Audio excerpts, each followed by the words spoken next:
laying the groundwork because I said there were several Kautsky stores, and there actually were. Let me. This one, you may remember where Heath Supermarket was at Thompson and Madison. Well, this building, there's a little discrepancy in the two articles about this, but according to this, Frank Kautsky opened up this store. It was Long Acres Grocery in 1907 in this building. Now, he also, in 1917, he moved down and opened up a smaller store, actually at the southeast corner of Madison, where the regular Kautsky store that we all remember is. There was a small frame building, and he opened up a store there. Yes. Well, the Waddell family had, let's see here.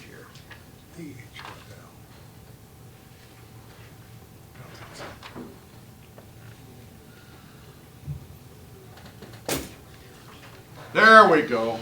That's what I wanted to do. I'll tell you, it's terrible being a Luddite. This is another view of that store. This was taken based on the age of the car. That's like a 30s model car. So I'm guessing this was probably in the 30s. I'm going to try and back this up now. This was the store. This is one of my favorite pictures, and I'll tell you the reason why here in a minute. This was taken about 1925. But to back up, this was originally Waddell's grocery store. They opened this in 1907 there where the Speedway station is now at Madison Network. Well, Kautsky had this smaller store across the street. Well, Waddell was moving out of there, so Kautsky bought him out, and in 1923, Frank Kautsky took over the store. The fellow here in the center, I'll point this out, the guy right in the center, that's Frank Kautsky, about 1923. The guy in the white apron next to him is not a Kautsky, not related to any of the Kautskys, but he's my grandpa. And, he actually went with the store. He started to work for Waddell's in 1917. And when Frank bought the store, he got Grandpa with the deal. And Grandpa was a butcher. And he worked there until he retired right before Frank built the new store in '49. So he worked as Frank's butcher and did a little bit of everything there for all those years. And but I always loved that picture. Well, this is almost as confusing as trying to keep track of all the Kautsky relatives, but so we're now talking about the third Kautsky store. The one at Thompson Road, then they came up and had a small frame store across the street. Then they swapped, then they bought Waddell's store. Well, many of you, if you're familiar with Edgewood or the old-time Edgewood, there was a Ma Wayman's confectionery years ago. And that was located, they moved in after Kautsky's bought this store. Wayman's opened up a confectionery and variety store in that little frame store where the regular Kautsky store that we remember was. Okay. Well, then Wayman's decided to move to a bigger building, which is where what we call the Woodcroft shops are now, next to Shonk Sunoco station up there, if you remember that. There was a Woodcroft pharmacy, and there was a bakery and a butcher shop. Post office. And next to the other side of the post office there. Well, Wayman's moved up there. So when Wayman's moved up there, Rudy Rail, who already had a store up at University Heights, he opened up a store where Ma Wayman's was in the old building, which had been Kautsky's before it was Wayman's. Is everybody clear on this? Yeah. Who's on first? Well, that's about like it. when I'm reading all this, I'm thinking, wait, and then I had to go back and read it again, but Rudy Roo, anyway, Rudy Rail, then, when Kautsky's built the new store in '49, he moved over into this building that you're looking at here. So he stayed there for a number of years, and then it was a loan company for a while, and it was finally torn down in, I believe, '69, late '60s, somewhere like that. Now let's see, we got this. I love this picture.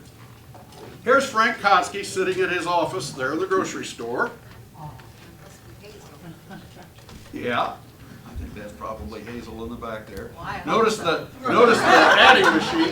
What's that? She said, I hope so. Well, it might have been. It's not Lucille. It's not Lucille. Okay, well then that's Hazel. Notice the high-tech Allen and Wales adding machine on his desk there. Okay, now here's a good shot of the store that we remember. This was actually taken in '69 because you can see it's taken. If you look on the right side of that picture, you'll see a little angled roof building.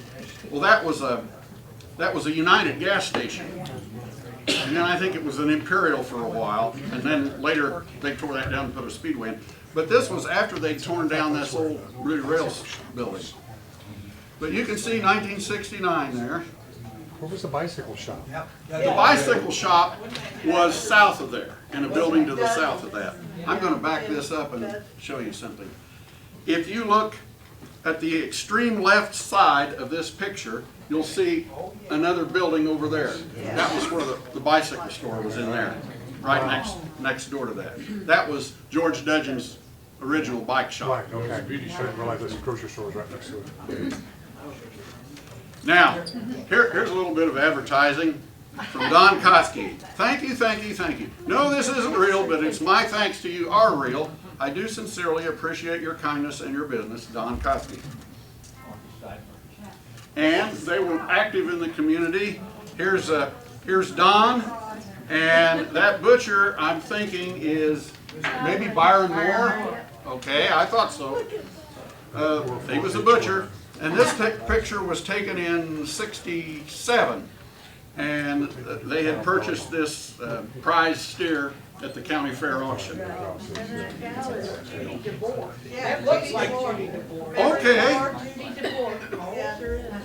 Oh, well, I know her.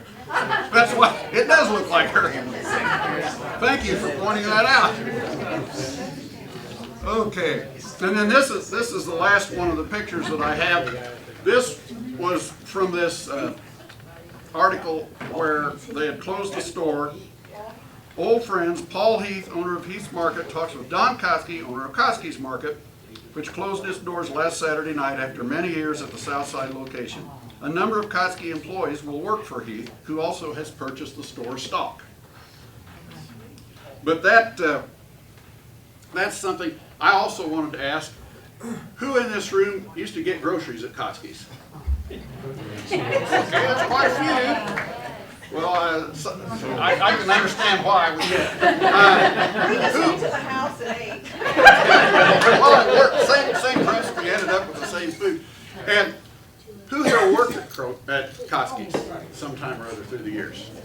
One, two. I mean, other than the family, we know the family helped there. But, okay. Well,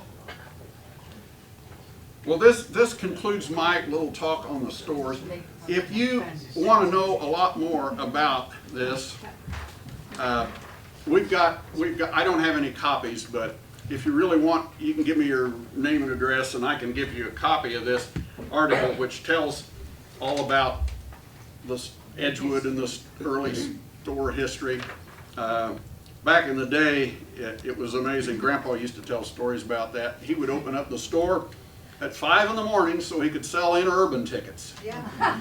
And he lived on Dudley, just a few blocks away. So he'd walk over at 5 in the morning, open the store, sell tickets, work during the day. Sometimes he would go out and take orders from some of the people around the neighborhood, go back and then deliver their groceries that afternoon. And In later years, Jerry's gonna start talking about, as soon as I get out of the way here, about the Indianapolis Kautsky's basketball team. And I will also mention that my grandpa was mentioned in this book as the butcher that drove the truck around to the games with some of the family members and some of the neighbors and some of the people in it. My mom remembers sitting on a crate in the back of that truck going to some of the Kautsky games. And well, Grandpa, Mom always enjoyed going to those games. She was just out of high school, and she got to go to some of the games around. Yes. I'd be curious how many checkout lines there were at the grocery store. Does anybody remember how many checkout lines? Two? Okay. And they were probably both open as opposed to Kroger's, which